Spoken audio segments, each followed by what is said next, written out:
Yo, yo, yo, yo. Welcome back to the Men Underground Show. Once again, welcome back to the Men Underground Show. Um, Thank you guys for tuning in. I'm going to just show you guys what's going on behind me. This is my office. Just over 2 years ago, or actually just under 2 years ago, I had a flood in this basement. And what you're seeing behind me is the progress of me getting all the mold, carpets pulled up, the whole basement remodeled, and everything. Now, this is my office. I have a storage room. I have two storage units at what do you call it, public storage facility, and other things. So, my office is not complete. So the first mission today is to record this and put you guys up on game on what I plan on doing with you guys. One of the things I plan on doing with you guys is walk you through me completing this office because it's incomplete. There's still room for shelves. I have some Sonos speakers that I got to get connected. There's all types of things going on. Shelves all over, shelves behind me, everything like that. So just so you can see.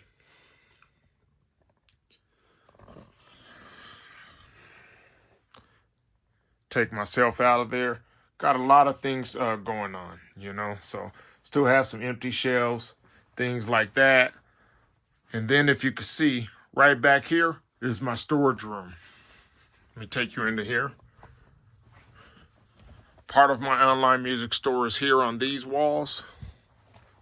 And you can see it up and down throughout here and throughout here. But you see all these boxes, not the Nike boxes, but all these boxes, crates, things like this. This is still my personal collection. Within these boxes right here is my personal collection. But these are boxes of things that I've been ordering for the past almost 2 years. We're about 4 months short of 2 years. So we're about, 32 months in? These are all the things outside of these crates, or all the things that I have been ordering for. So vinyls, these are my personal collection prior to this too. But I have all types of things in here that I need to get up onto these shelves or somewhere in my personal collection. Some of my walls are empty, with the exception of this Dr. Dre plaque. Have some of my personal things, Public Enemy over here, Miles Davis, Thelonious Monk, some other collectibles. But this whole basement was completely flooded. Not completely flooded, but about 4 inches high. So all these boxes right here are empty ones. These are on the shelves. I got to get these to the storage. So the whole goal is to get all these boxes empty over here and this stuff put in my storage. Eventually, one day, I'm going to make it to the storage, and I'll take you guys to the storage and start getting things for my online music store, which some of you guys already know is called mintunderground.com.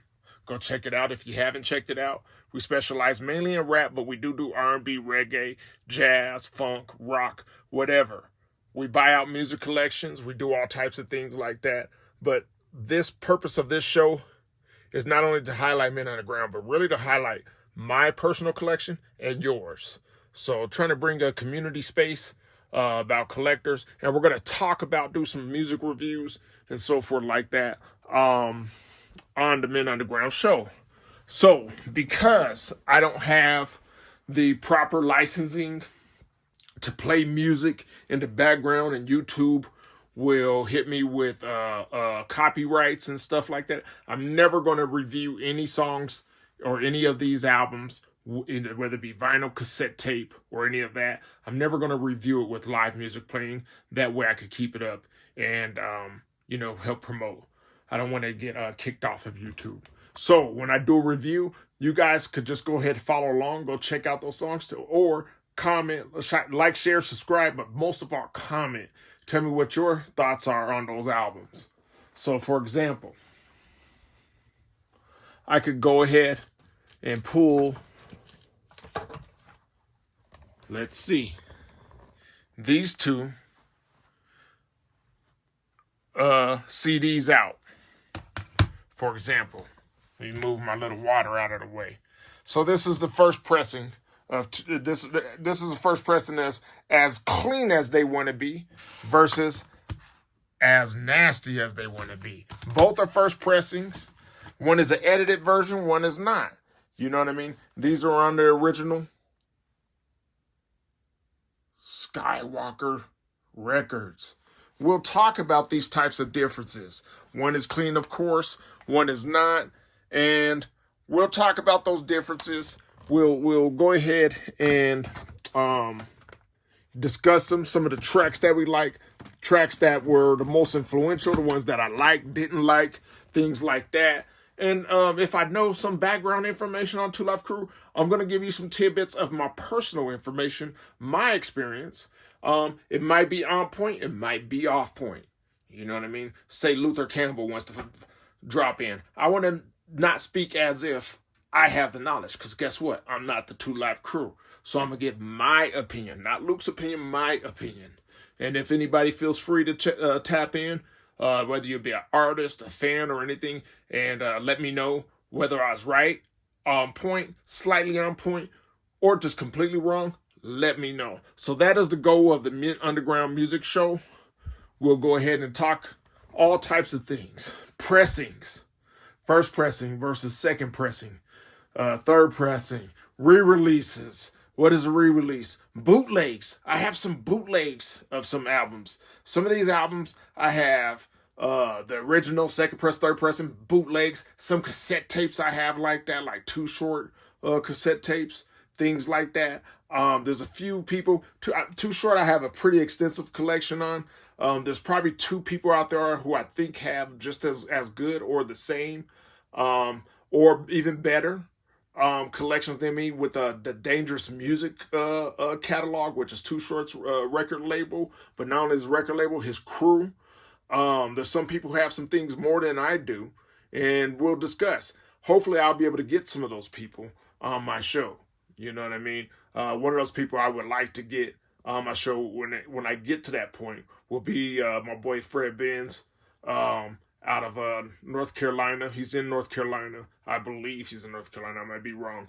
And then Raider. I don't know where Raider's at. I haven't seen him in a long time, but he's one of those people who I know has a deep, Dangerous Crew catalog. You know, and I might be able to get some other record stores on here and owners to talk about what they have in their personal collection. So the goal is to get everybody, the community, to come together, talk about some things. And this isn't only going to be West Coast, because I just mentioned West Coast, and I've also mentioned Two Live Crew out of down south. You know what I mean? The Two Live Crew sound did not start in Miami. Even though it's a Miami base, it started in Riverside, California. You know what I mean? So those are those types of conversations we're going to have. We're going to share information, knowledge, and learn from each other. This is for Midwest people or West. And what I mean, like, I'm in Denver, Colorado. This is not the Midwest. To me, it's the West. It's not the West Coast. It's the West. This is the beginning. Some people in Colorado, it's debatable. They think it's Midwest. Some people say well, we got a West Coast sound, so we're going to say West Coast. There's all types of opinions. Everybody's right, but that's my opinion, right? So, with that being said, that's what's going to happen at Men Underground. We're going to have these type of topics, discussions, debates, reviews, education, being educated. We're going to switch roles a lot of time to figure out more information. Going to some bootlegs. I'm trying to think of some bootlegs that are out there. Oh, for example, one bootleg would be, let me see if I can find it real quick. That just popped into my mind. It's an artist out of Tennessee. Give me one moment if I could find him.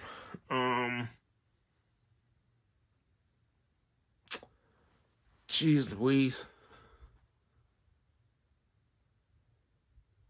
You guys probably already know what I'm talking about. So anyhow, I can't find him right now. Slipping my mind as well.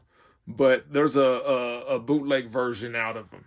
And then you have a guy from New Orleans, for example, like G Slim. For example, G Slim has an album out where you have the original and you have the bootleg. I don't know if I have the bootleg of G Slim, but I do have the original. But let's see if I do real quick. G Slim. Nope, I don't have the bootleg. So I'm going to look for a bootleg. That's another thing. Sometimes I'm even going to announce some of the things I'm looking for. If you can help me out in my collection, cool. If you can't, cool. I'm going to look for the GSM bootleg. I'm not going to pay more than $10 for a bootleg, to be honest with you. It's really not that serious for me, but I'm looking for that. That would be one of those. You also have Player G out of Tennessee. That's what I was thinking of. Player G. Let's see what I have. All right. So, for example, Player G. I have 2 bootlegs here. I do have the original as well. Well, this is not a bootleg. This is official release right here out of Japan from Too Tight Records. My boy Shu out there in Japan. Too Tight Records. This is a re-release. This one is a bootleg. This is the Russian bootleg. Then you have the Japanese bootleg. You have then you have the original. You have 2 Japanese bootlegs. You know, so I will grab those 2. Just not gonna pay much for a bootleg. You know what's so crazy? What's so crazy is people are trying to sell the bootleg like it's really expensive. I'm just gonna say this to anybody selling a bootleg or buying a bootleg. You should not pay much for a bootleg. I don't care how old it was or how long ago it was, what country it is or anything. It's a bootleg, man.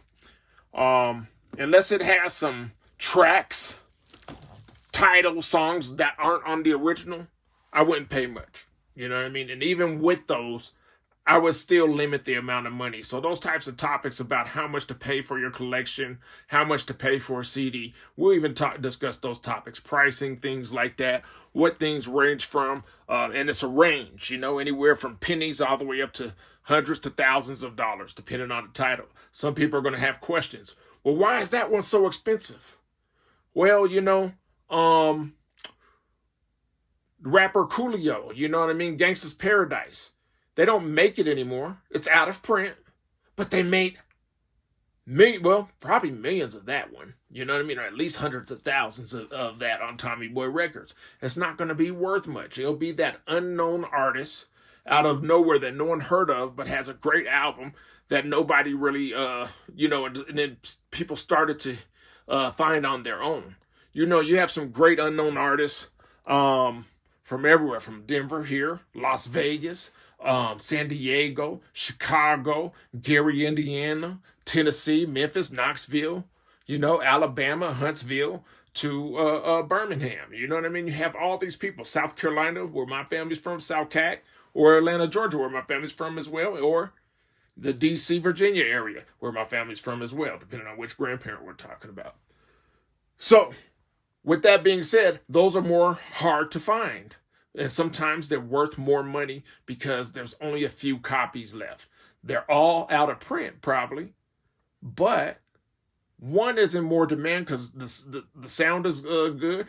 But you can't find them, you know. So with that being said, thank you for tuning in.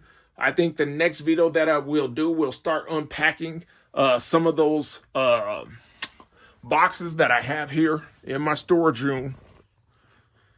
And we'll get this office put together. All right. Well, thank you guys for tuning in to the Men Underground music show. Men Underground music show. I got to get used to this, you know. And I thank you guys for tuning in, being patient.